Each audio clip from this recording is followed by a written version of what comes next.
Assalamualaikum warahmatullahi wabarakatuh.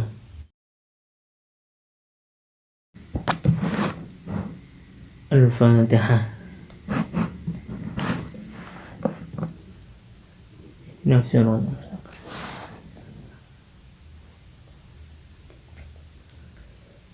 Bismillahirrahmanirrahim. Melanjutkan ngawas kandungan ingkang sakmenika sampai syarat-syarat sahnya puasa. Bismillahirrahmanirrahim.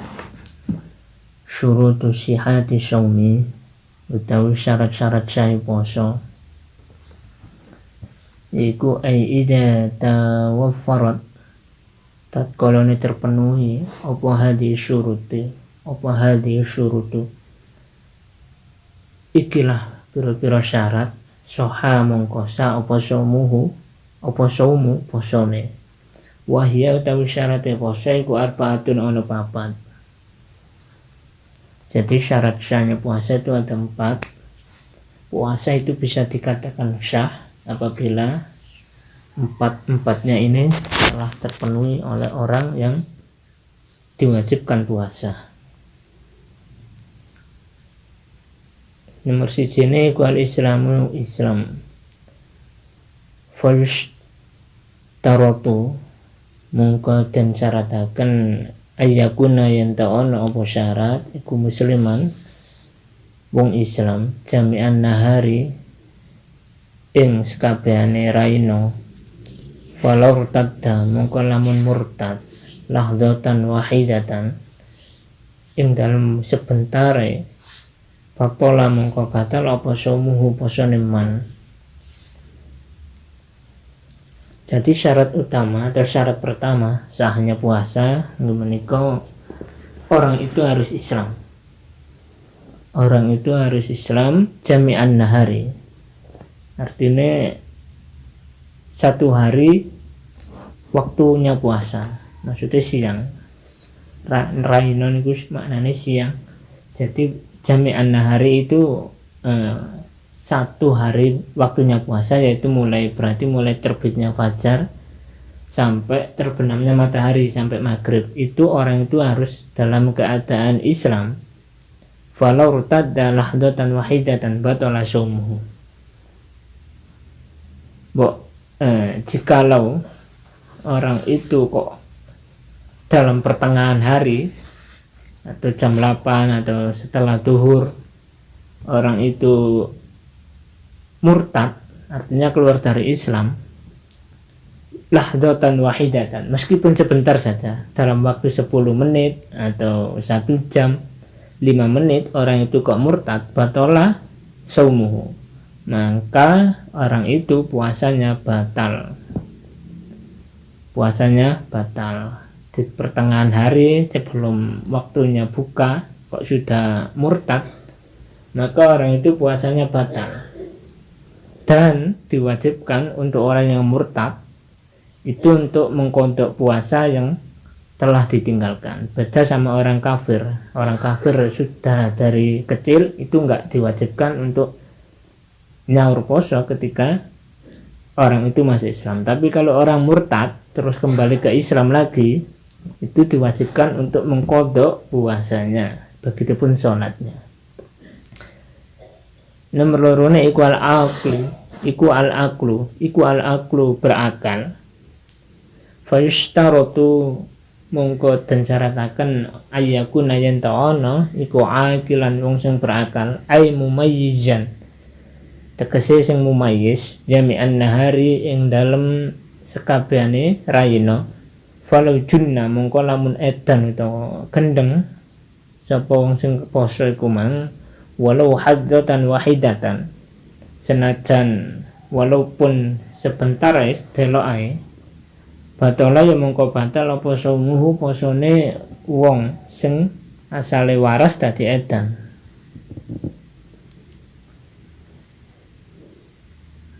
Jadi syarat kedua itu orang harus berakal. Itu sah puasa. Berakal itu dalam artian akal sehat. orang yang sehat akalnya terus berakal, yang nggak gendeng kok sing mboten gendeng niku sah puasa. Kalaupun orang itu kok moro-moro gila edan, walau lahzatan wahidatan, walaupun sebentar saja, pas jam ke-9 atau mau asar atau setelah asar niku kok gendeng, maka puasanya batala shaumuhu, puasanya juga batal meskipun sebentar. Terus setelah 1 jam kemudian atau 10 menit kemudian orang itu waras, tegese waras niku akale sehat malih, maka tetap puasanya batal. Wa amal gima ulan anapun wong sing semapun, wasyukrulan sing mabuk, fasayati mongko isa ditumibono, fasayati mongko tumibo apa tafsiluhu hasile lima apa pingsan dan mabuk fi mubtilati saumi ing dalam pira-pira perkara kang iso batalno poso. Adapun kalau orang itu pingsan ataupun mabuk dalam artian hilang kesadaran atau pingsan niku fasaya ditafsilhu fi mubtilati saum, maka mabuk terus pingsan itu dikategorikan masuk pada perkara yang membatalkan puasa, artinya puasanya juga batal dan harus wajib mengkodok. Yang nomor 3 ini ku an-naqa'u iku suci minal haidi saking haid wan nifasi lan nifas. Ini khusus perempuan. Jadi orang perempuan syarat sahnya puasa itu harus suci dari haid dan nifas. Fayushtaratu mongko den syarataken antakuna yen ta ana sapa almar'atu wong wadon iku tahiratan dalam keadaan suci jami'an nahari ing sekabehane rayina, falau haddat mongko tatkolane haid fi akhiri lahzatin ing dalam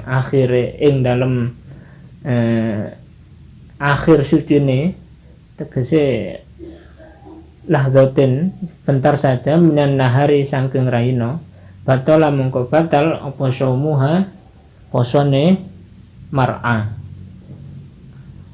Wa kadzalika lan kaya mengkono hadat, wa kadzalika lan kaya mengkono hadat lau tahurat lamun suci sapa mar'a asna'ahu ing dalam pertengahan siang, yaitu wis pokoke siang, pertengahan siang, walakin lan tetapi ne iku yusannu dan junahaken laha kedue almar'ah opal insaku nyegah. Syarat sah puasa yang ketiga itu khusus bagi orang perempuan, yaitu orang perempuan itu harus suci dari haid dan harus suci dari nifas di jami'an nahar, yaitu di waktu puasa. Tegese waktu diwajibkan puasa yaitu mulai dari terbitnya fajar sampai terbenamnya matahari, orang itu harus suci dari haid maupun dari nifas. Kalaupun setelah maghrib atau sebelum fajar maka enggak batal, sebab dalam artian enggak melakukan puasa. Yang dimaksud ini adalah jami'an nahar, itu adalah ketika sedang melakukan puasa, yaitu mulai terbitnya fajar subuh sampai terbenamnya matahari sampai waktu buka. Di antara pertengahan waktu itu kok haid maupun nifas, maka puasanya batal. Fi akhiri lahdotin, walaupun maghrib fi akhiri lahdotin min naharin, itu maknanya walaupun kurang dari 5 menit udah maghrib ataupun 2 menit saja sudah maghrib, tapi 2 menit itu 2 menit sebelum maghrib itu kok nifas maupun haid, maka puasanya batal, nggak boleh diteruskan dan wajib mengqadha. Wa kadzalika lan kaya mengkono haid lau tahurat lamun suci sapa wadon asna'ahu ing dalam pertengahan siang, walakin yusannu laha imsak, dan jikalau orang itu, perempuan itu di dalam pertengahan siang sudah bisa bersuci, dalam artian ketika seorang wanita sudah haid terus sampai selesai dengan masa haidnya, atau 1 minggu atau 2 minggu atau 1 hari, pokoknya waktu kebiasaan orang-orang haid itu sudah selesai, dan apa namanya, tanpa diketahui atau disadari ternyata kita sudah biasa 1 minggu, orang perempuan biasa 1 minggu haid, terus udah selesai, darah udah nggak keluar lagi pada saat jam 10 atau jam 12 atau setelah duhur, itu langsung disunahkan atau disuruh, disyariatkan untuk langsung mandi untuk mensucikan haid. Kan wanita itu sudah nggak berpuasa kan, sebab paginya masih dalam keadaan haid atau nifas, yang artinya dilarang untuk puasa, diharamkan untuk puasa. Tapi ketika itu sudah bilangan ke-7 atau ke-2 minggu, seorang itu biasanya suci, maka terus mandi suci hadas besar, dalam artian mandi setelah haid atau nifas pada pertengahan hari, yaitu mulai jam 9 atau jam 12 atau setelah duhur. Padahal orang itu dalam keadaan nggak berpuasa, enggak kan? Tapi walakin yusannu laha imsak, maka orang itu kalau bisa disunahkan untuk menahan sampai waktunya buka tiba, dalam artian makani.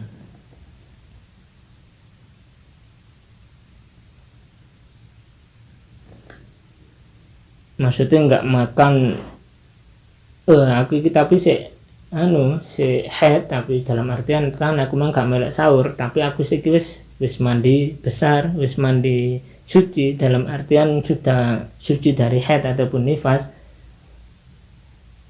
Tapi kan aku mah nggak poso, sebab aku seorang suci sebelum fajar, tapi aku suci setelah terbit fajar. Nah, maka itu disunahkan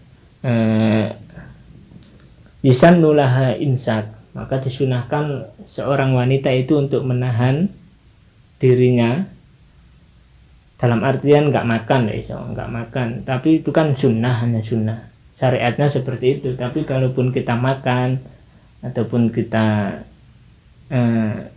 kayak biasanya, kayak haid biasanya, ya nggak apa-apa. Tapi kalau di kitab ini tentu disyariatkan bahwa itu yusannu laha imsak, disunahkan untuk menahan diri dulu, dalam artian ojo mangan sih, ojo nganu sih, engko ae bareng-bareng pas wayahe buka bareng baru mangan.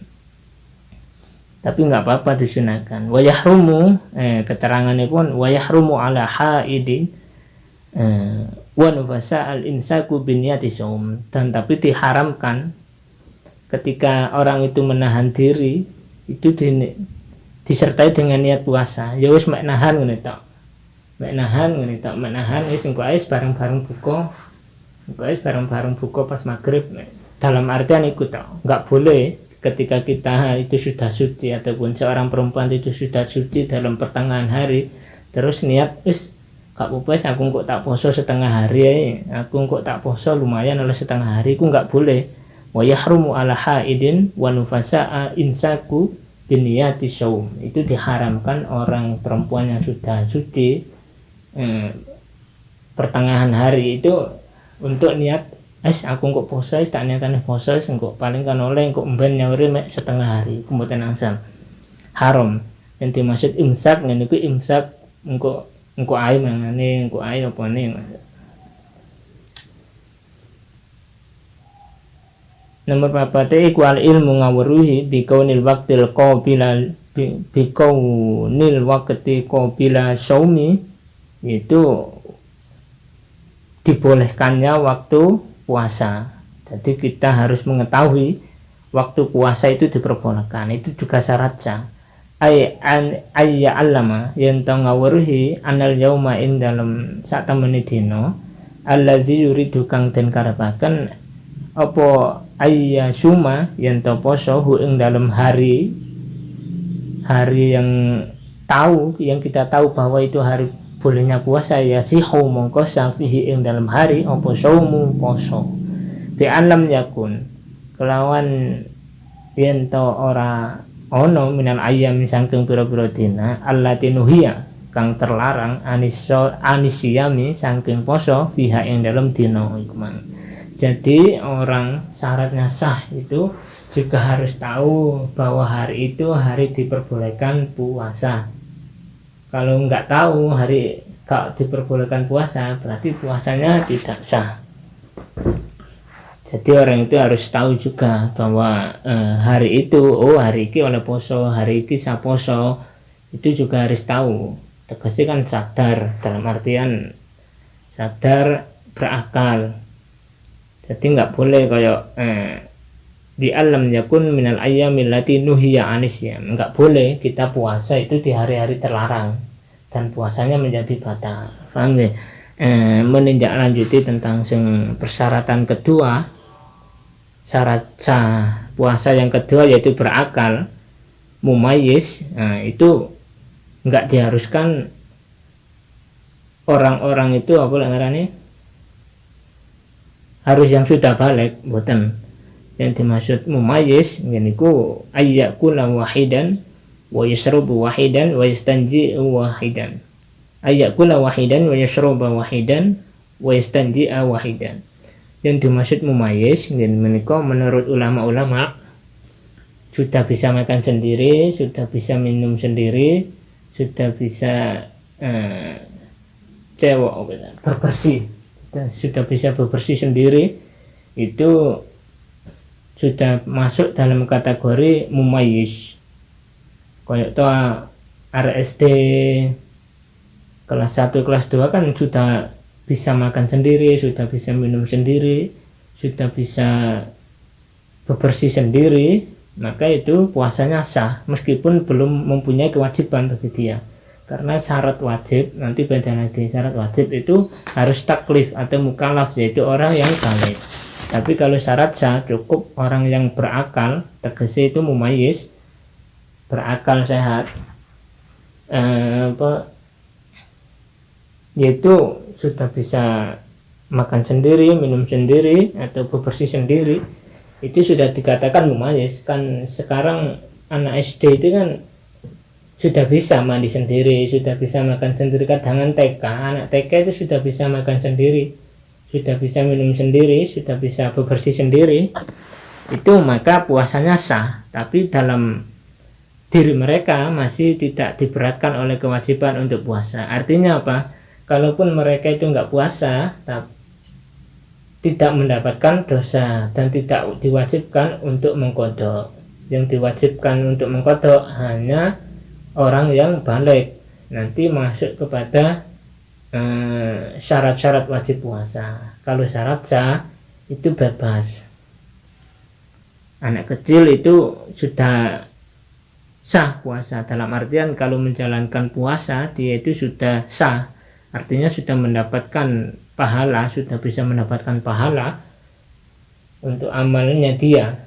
Tapi kalaupun meninggalkan puasa, dia itu enggak diberatkan atau enggak dibebankan oleh qadha puasa ataupun sholat, bisa jadi dan dibebankan oleh dosa, sebab masih belum balik, masih kecil. Tapi sesuai hadis Rasul niku malah dikengken umur 7 tahun udah disuruh puasa, udah disuruh sholat, dididik dengan penyuruhan amaroh, diperintah, dituntun. Terus kalau 10 dipukul, itu sesuai syariat. Makanya kalau bisa anak TK ataupun SD minimal kelas 1 itu sudah diajarkan puasa, puasanya sudah mendapat pahala. Tapi kalaupun dia nggak puasa, nggak dibebankan oleh kodok maupun dosa untuk meninggalkan kewajiban. Itu yang dimaksud mumayyiz. Artinya orang pokoknya yang sudah makan sendiri, yang bisa minum sendiri, bisa bebersih sendiri, itu dikatakan mumayyiz, dan puasanya, hukum puasanya sah. Tapi kalaupun untuk meninggalkan puasa dalam artian kewajiban, maka orang itu, anak itu masih tidak dibebankan oleh kewajiban untuk membayar kodok maupun dosa. Moga bisa nambah pemahaman, pengetahuan untuk bisa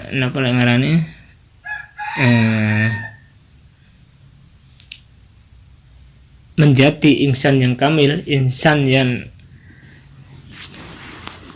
berilmu, insan yang selamat akan ilmunya dengan puasa yang tambah makbulan indallah.